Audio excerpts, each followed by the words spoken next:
Há compromissos parte a parte também, por parte das certeza, empresas. Com certeza, como é evidente. Mas isto é por dizer que o baixar o IRC não significa uma perda, primeiro porque não baixando não vem ninguém. Em segundo lugar, mesmo que se baixasse para zero, não se perdia tudo, porque se ganhava aquilo que não se tem hoje, TSU, IRS, IVA, etc. Portanto, aqui há que ter uma certa lucidez, um certo equilíbrio, um certo senso comum, para se perceber que esta mexida não vale a pena ser uma mexida com unhas de fome. Porque se é para tirar de 25 para 22 ou para 18, não vale a pena. Está a falar da comissão liderada pelo Dr. António Lobo Xavier, que está a estudar a alteração das tributações. Aquilo está a arrastar-se de tal maneira que eu não sei bem se eles andam a fazer o que querem, se andam ali a fazer alguma coisa que o Governo quer. E isso seria o quê? Nada, isto é, como não falo com ninguém, mas não ouço também ninguém explicar nada, não sei se não estou um bocado a arrastar os pés, receio um bocado. E se é para passar de 25 para 18, isso também não vale a pena perder tempo. Seria para quanto? É uma desilusão. Não sei, Zé Alberto, se é uma questão de se fazer contas, não é o caso agora aqui. O que é importante aqui é dizer que se é para fingir que se diminui, não vale a pena. Se não é para dar garantias de que o regime vigora por 5 ou 10 ou 15 anos, não vale a pena. Se não simplifica, não vale a pena. Ou seja, na minha opinião, há simplificação e há certeza, há que juntar este aspecto da estabilidade. Ou seja, esta comissão de reforma do IRC, que muito provavelmente vai dar os seus resultados em junho, deveria dar lugar a uma alteração do IRC que os investidores pudessem confiar que será estável por um período razoável. 3, 4, 5, idealmente uma década, mas por um período estável, o que significa que ela não deverá ser extraordinariamente polémica e que deverá haver algum consenso à volta da reforma. E quando diz consenso, é consenso político. Exatamente. Ou seja, que não haja a percepção que à primeira mudança política o regime fiscal, mais uma vez, voltará a ter. Sim, mas eu suponho que se, mesmo sem esse consenso, se puser lá 10 anos, não há um outro partido que seja capaz de violar os 10 anos. Ou seja, será possível ter uma taxa estável? Estável. Porque um dos males que o Dr. Jaime Esteves agora referiu implicitamente, que é dos piores males, é a constante mutação do regime. A gente nunca sabe, daqui a 3 meses, se é o que está agora. Ou daqui a 3 anos, ou daqui a 5. Todos os portugueses que pagam impostos, infelizmente, têm percebido isso muito bem ao longo dos últimos anos. Qualquer pessoa que invista lucidamente quer saber exatamente que custos é que tem nos salários, que custos é que tem nos impostos, que custos é que tem em tudo, porque aquilo é para ganhar dinheiro, não é para andar a fingir. Olhando para a tributação, então vamos lá olhar apenas aqui para o valor concreto neste momento do IRC. Temos também aqui este gráfico sobre as taxas nominais de IRC dos países da União Europeia. É aquilo que eu disse, temos 17 à nossa frente. Ora bem, e Portugal aparece aqui, a taxa de IRC é de 25% neste momento. Portugal está ali identificado, mais uma vez, a vermelho, no meio daqueles países todos de barras negras. Exatamente, ou seja, tributação mais elevada. Todos os países à esquerda têm tributação, têm IRC, ou o equivalente ao IRC, menor. Portanto, à partida, são melhores locais para investir do que Portugal. Se as taxas nominais não forem enganadoras, e muitas vezes são, e podemos ir a esse tema também, significa que à esquerda todos são melhores. À direita todos são piores. Há ali uma concentração muito grande nos 25% e daí uma mancha grande de barras negras, que há que salientar que aqueles 25% de Portugal, em Portugal, dependendo do município e dependendo do volume dos resultados do ano, os 25% podem subir e podem ir até 31,5%. E se formos até 31,5%, vemos que ficamos no quarto lugar, ou seja, ficamos com 3 ou 4 países apenas à nossa frente, portanto, comparando muito mal, mesmo na União Europeia, enquanto destino de investimento. Mas agora deixe-me chamar a atenção para uma coisa, olhando outra vez para o quadro. A única informação, enfim, que começou a circular nos últimos dias, sem confirmação oficial, mas enfim, é de que haveria uma sugestão de baixar o IRC dos 25% para 20%. Eu ouvi falar. Os 20% surgem exatamente dos verdes. Porquê? Porque houve uma ideia que penso que terá sido veiculada pela Comissão de Reforma Fiscal, no sentido de alinhar a nossa taxa nominal com o primeiro quartil, ou seja, com os 25% de taxas mais baixas da União Europeia.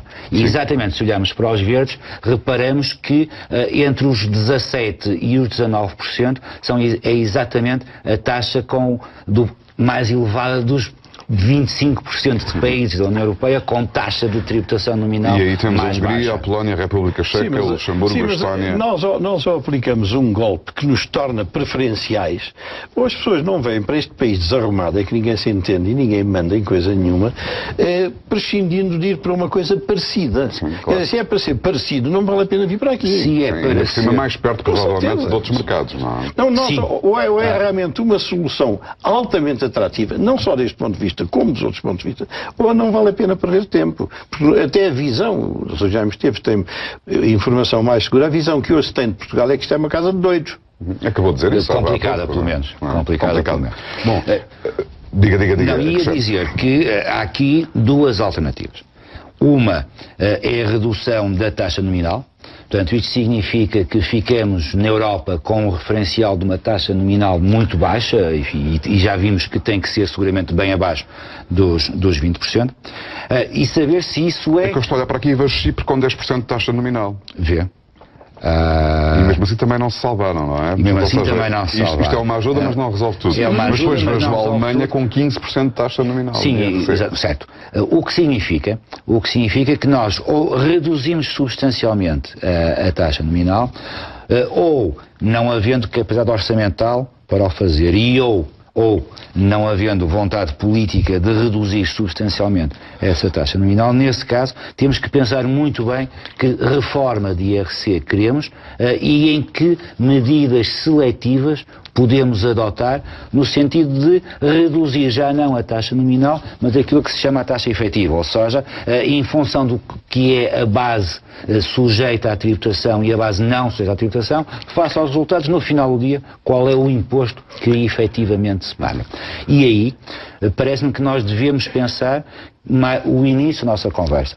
Nós temos que nos virar para o exterior, no sentido de exportar, no sentido de as nossas empresas ganharem dimensão, tornarem-se maiores e terem capacidade de se instalar no estrangeiro também, com rede de distribuição, com unidades de produção, e simultaneamente também atrair investimento direto estrangeiro para Portugal. Ora, isto significa então que em tudo aquilo que impacte nestas decisões, que o IRC deve ser mexido. Eu chamo a atenção só é para que temos 5 minutos ou pouco mais. Não, deixe-me só dizer... É que falta aqui um obstáculo, falar de um obstáculo fundamental. Agora foi criado, ou vai ser criado o IVA de caixa. Isto é para se ter uma noção da nossa realidade. E o valor fixado é para empresas cujo volume de negócios não chega a 500 mil. Feitas as contas, são empresas com um volume de negócios diário de 1.600 euros. 1.666. Eu acho que isto é pouquíssimo. E, adicionalmente, o IVA de caixa vai exatamente aumentar a complexidade. Porquê? Porque o IVA não vai poder ser diferido ao longo de todo o tempo, passando um determinado período de tempo, 12 meses, haverá que regularizar o IVA. Ou seja, simultaneamente, quem vendeu, quem comprou essas empresas também não poderá reduzir. Não, isto veio a propósito apenas por dizer que andamos a fingir que fazemos reformas. Sim, isto é fingir, quer dizer, pronto, IVA de caixa, 1.600 euros, não sei o que é, uma tascazita, 1.600 euros num dia, que é 30 clientes. 20 euros ou 15 euros. O que nos leva, mas esse é o grande universo de empresas que nós temos em Portugal, como víamos há bocado. O que significa também que muito provavelmente o alargamento da base e a capacidade de controlar estas empresas e ao menos de garantir receita, mas também limitar muito os custos de comprimento que já vimos que até são regressivos, levaria a que para este grande universo de empresas o nosso IRC devesse ser muito mais simplificado e de alguma forma calculado o lucro mais por estimativa e menos pelo lucro real. Que efetivamente por isso que eu fiz a referência à Constituição, porque há aí alguém que diga não, a Constituição não permite, não, a Constituição não se mete nisso, e eu acho que nós devemos utilizar até o sistema da avença. É um sistema em que há uma pré-fixação da quantia, quer dizer, você exerce uma atividade e já sabe antes quanto é que vai pagar por trimestre, ou por semestre, ou por ano. E isso pode ser por lei ou por convenção, por combinação com os empresários dessa área. Isto, há um exemplo que eu cito sempre, que é o da reforma de 1929, que é dos barbeiros, aquelas cadeiras redondas, metálicas. Essa reforma de 29 tributava por cadeira. Imagine, 10 escudos em Lisboa e Porto por cada cadeira. Se tinha 2 cadeiras, sabia que eram 20 escudos. O Estado tinha aquele dinheiro garantido e você não tinha mais incómodos nem fiscais. Outras capitais de distrito, porventura, 7 escudos e nas restantes terras, porventura, 5 escudos por cadeira. Este sistema, para muitas e muitas empresas que hoje não pagam nada, que andam para aí, enfim, é só atrapalhar o trânsito, entre aspas, é um sistema que devia ser introduzido. Não sei se o Dr. Jaime Esteves concorda com este sistema. Isto para os perfeccionistas da nossa terra, que são só perfeccionistas de papel, é uma coisa exorbitante. Mas é um avanço que se devia dar. É um avanço que se devia dar. Nós já identificamos aqui a necessidade de reduzir a taxa nominal do IRC de uma forma muito acentuada, a necessidade de estabilizar o sistema fiscal, que dê garantias de estabilidade aos investidores, da simplificação de procedimentos, não é? Mas ainda temos aqui um problema, que é quando as coisas não correm bem, acabam em tribunal. Exatamente. E o professor Medina Carreira tem sobre isso uma opinião, já expressou, aliás, várias vezes. Há anos que eu expresso, porque e agora, hoje vem uma notícia, no Diário de Notícias, a respeito 6 mil milhões de euros de impostos que estão em litígio nos tribunais. Pois, mas não é só isso, é que se for ver a idade daqueles processos, são processos que respeitam a impostos de há 20 anos, de há 15 anos. Andam por ali a aboborar 1 década e meia, 2 décadas, percebe? E aquilo que foi feito em combinação com a Troika foi, passa a expressão, a tamancar. Quer dizer, arranjaram certos juízes, 4 em Lisboa e 3 no Porto, para tratar de processos de valor superior a 1 milhão. 1 milhão de euros. Bom, mas isto era suposto que era aquele estoque que os 7 senhores tinham que despachar. E despachavam e punham tudo em ordem. Simplesmente, como agora entraram mais de 1 milhão, foram atirados todos para as mãos dos mesmos 7. Quer dizer, em vez de encravar onde estavam, passam a encravar nos 7. Claro. Quer dizer, é tudo feito de qualquer maneira. As pessoas não sabem o que andam a fazer. Significa que o saldo foi negativo, aliás, faz parte da notícia, que, salvo o erro, falando de memória, desse conjunto de processos com valor superior a 1 milhão de euros, terão sido resolvidos 400, mas entraram 700. E, portanto, há aqui um saldo, um aumento em 300 unidades de processo. O que provavelmente pode não ser muito mau para o déficit, porque se pensarmos em 6 mil milhões, esse valor já foi considerado da Receita Pública, nem todos a administração tributária ganhará, aliás, a tendência será para, pelo menos, perder metade desses processos, o que significa que é a receita que, de facto, não existe e que, portanto, de alguma forma, temos aí também um problema adicional. O problema é outro. O problema é outro. É que isto era para despachar um caixote de processos. Mas isto, ao mesmo tempo que se despachava o caixote, tinha que se rever o sistema da justiça tributária. Porque os outros andam todos ao ritmo que têm andado. E não se fez coisa nenhuma para rever o sistema da justiça tributária. Quer dizer, nós continuaremos a tender para os 15 a 20 anos de processo a arrastar-se por lá. E isso, na sua opinião, tem que fazer parte de qualquer processo de reforma. É um mínimo do IRC e da tributação fundamental. Você vem para aqui para investir, é alemão, vem investir em Portugal, vão tiram-lhe uns pós no IRC, deixam-lhe em vez de 250 horas, 180 horas. Depois, nos tribunais, você leva 10 ou 20 anos. No IVA de caixa é 1.600 euros por dia. Mas isto atrai alguém, este pacote de soluções. Isto é andar a brincar com a realidade. E isto dos processos fiscais é uma realidade denunciada há anos e anos. Entram governos, saem governos, entram governos, saem governos, e está cada vez pior. Porquê é que, na sua opinião, isso acontece? Olhe, por mais que uma razão. Primeiro, porque há falta de pessoal. Há pessoal que está a desaparecer destes tribunais. Eu tenho processos aí, onde havia 5 funcionários, agora há 2.